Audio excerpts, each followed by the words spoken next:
Hello dear subscribers, today I will tell you how you can fix your problem. So if just Safari not opening pages on your iPhone, so how you can also fix it.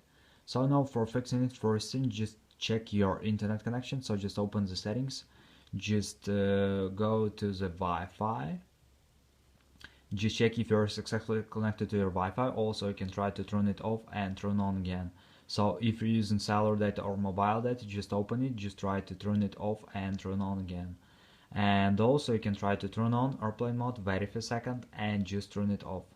So after you can try to go to the general, just scroll down, just tap on shutdown, slide to power off, wait a second and just power on your phone again. So just simple restore your phone. And also you can try to update your phone, so just go to the general, just open software update, and if you see here available update, just tap on download and install and wait until it will successfully install the latest updates for your iPhone. So thanks for watching, have a nice day, subscribe to my channel, click like, and goodbye.